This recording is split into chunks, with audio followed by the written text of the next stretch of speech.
시청자 여러분 안녕하십니까? 지방자치의 생생한 소식을 전하는 K랜 뉴스입니다. 첫 소식입니다. 권선택 대전광역시장이 연일 30도를 웃도는 더위 속에 현장 행정을 펼치고 있습니다. 지난 13일 대덕구 목상 덕암 지역을 방문해 지역 현안을 점검했습니다. 유희광 기자의 보도입니다. 대전광역시가 지역 현안 사업 추진과 관련해 안전사고 문제 및 부정행위 등 각종 사건 사고로 골머리를 앓고 있는 가운데 이와 관련한 애로사항 해결을 위해 현장 행정을 펼치고 있습니다. 지난 13일 권선택 대전광역시장은 현장 시장실의 실제적 운영을 위해 대덕구 목상동 3사 산업단지와 상서평촌 재정 비촉진지구를 찾아 해당 지역 문제와 관련한 해결책 모색에 나섰습니다.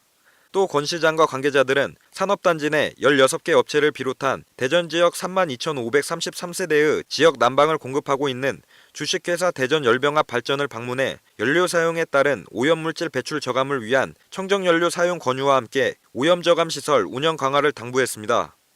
이와 함께 초과 오염물질 배출 문제에 대해서는 행정지도와 함께 대기 오염물질 배출 수치를 24시간 감시를 통해 실시간으로 체크하도록 했습니다.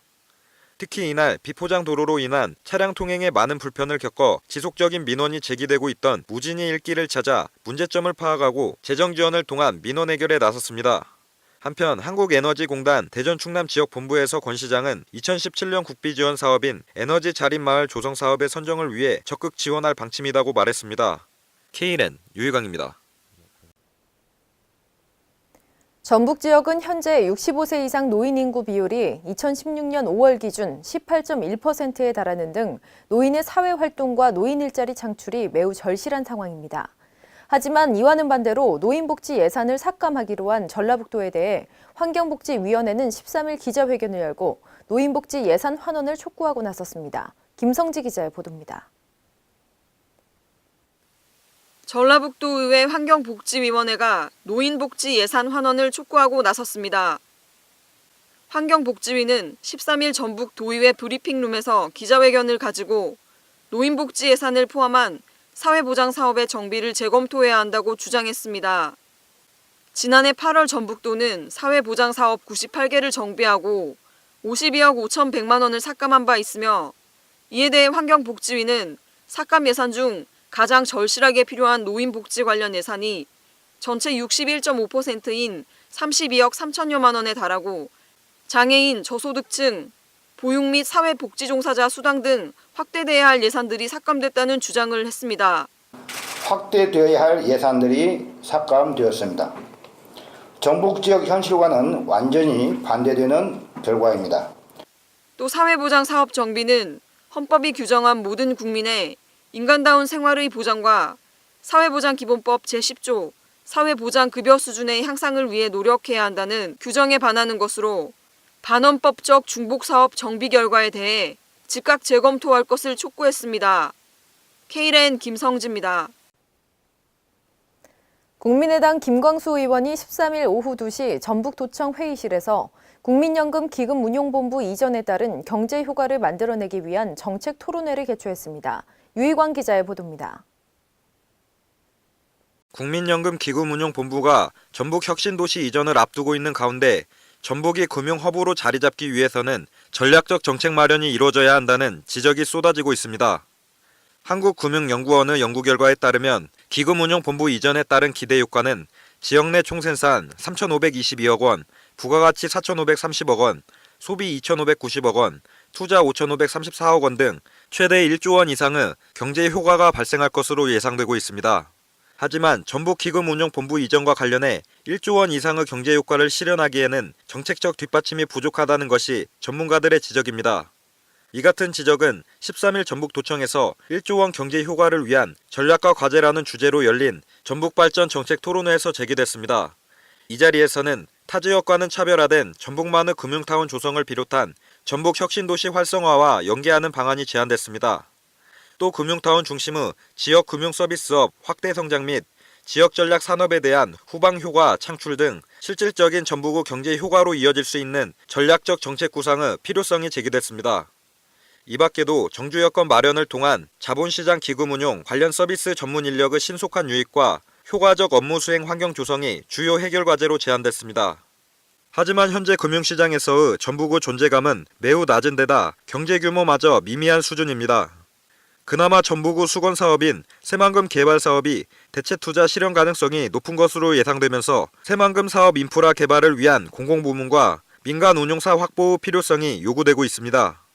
한편 기금운용본부 이전을 계기로 전북이 금융허브로 발돋움하기 위해서는 합리적 기금운용 투자사업 발굴과 정책적 지원 등이 뒤따라야 할 것으로 판단되고 있습니다. Kren 유희광입니다. 대통령 소속 지방자치발전위원회는 지난 2015년 12월부터 자치 현장의 지지와 공감대를 형성하고 각계각층의 다양한 의견을 청취하기 위해 자치 현장 토론회를 개최해오고 있는데요. 지난달 의정부에서 열린 현장 토론회에 이어 지난 12일 전북도청에서 지방의회 활성화를 위한 자치 현장 토론회가 열렸습니다. 김승균 기자의 보도입니다. 대통령 소속 지방자치발전위원회가 12일 전북도청에서 자치 현장 토론회를 가졌습니다. 이날 지방자치협의회는 각 시군 자치회 의장 인원들과 함께 지방의회 활성화 및 책임성 제고를 주제로 진행되었습니다. 이날 토론회에서는 지방자치발전 종합계획을 발표하고 지방의회 활성화에 관련한 다양한 의견을 공유하는 시간을 가졌습니다. 이날 심대평 위원장은 지금 이 시대야말로 중앙과 지방이 국가발전을 위해 상생하고 지방 분권 확대를 통한 새로운 국가발전 패러다임 전환의 중요한 시점이라며 지방 권력의 균형자로서의 역할과 책임을 다해줄 것을 부탁했습니다. 지방의회 활성화는 세 가지 목표를 가지고 있습니다. 하나는 의정 활동을 원활하게 수행할 수 있도록 하는 데 역점을 둬야 되고 또 지방의회 의장의 인사권을 확립하는 데 역점을 두고 있고 가장 중요한 자치 입법권을 원활하게 수행할 수 있도록 제도적으로 뒷받침하는 데 목표를 두고 있습니다. 한편 지방자치위원회는 지난해부터 지방자치발전 종합계획에 담긴 내용에 따라 자치 현장의 공감대 형성 및 다양한 의견 청취를 위해 자치 현장 토론회를 열어왔습니다. Kren 김승균입니다. 전라북도 전주시는 시민들의 여가 활동과 산책을 위해 40억 원을 들여 아중저수지 주변의 산책로를 조성했습니다. 그러나 관리가 제대로 되고 있지 않아 이곳을 이용하는 시민들이 불만의 소리를 높이고 있습니다. 김순균 기자의 보도입니다. 전라북도 전주시에서 운영하는 아중호수 산책로 주변이 관리가 안 된 모습으로 인해 눈살을 찌푸리게 하고 있습니다. 전주시는 2018년 말까지 총 50억 원을 들여 아중호수의 생태 산책로를 조성하고 소통광장 등 다양한 시설 사업을 추진하고 있습니다. 이에 많은 관광객들과 시민들이 아중호수의 아름다운 경관을 감상하기 위해 산책로를 찾고 있습니다. 하지만 최근 아중호수의 모습을 보면 곳곳에 거미줄로 인해 찾는 시민들에게 불쾌감을 주고 있습니다. 안 좋고 여기 와서 애들이랑 산책하고 기분 좋게 있다 가려고 왔는데 막상 위를 쳐다보니까 이렇게 있으니까는 너무 안 좋죠. 전주시 관계자는 아중리 지역이 호수 지역이라 살충제를 사용하지 못해 제거하는 것이 쉽지 않다라며 난처한 입장을 전했습니다. Kren 김승균입니다. 세종 남북권 15만 명의 안전을 책임질 세종소방서가 지난 12일 문을 열었습니다.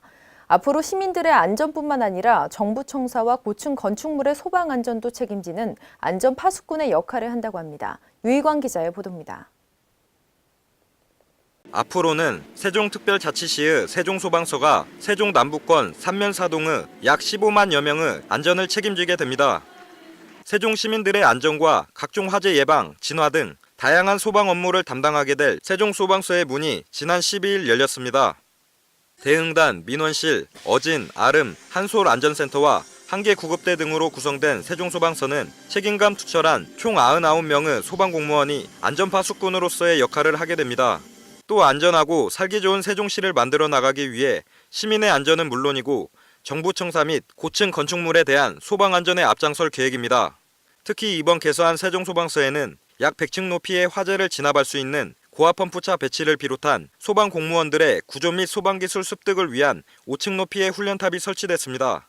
이 밖에도 외상 후 스트레스를 치유할 심신안정실을 마련해 구조하는 소방관들의 건강까지 챙김에 따라 보다 신속하고 효과적인 소방 업무에 이바지할 전망입니다.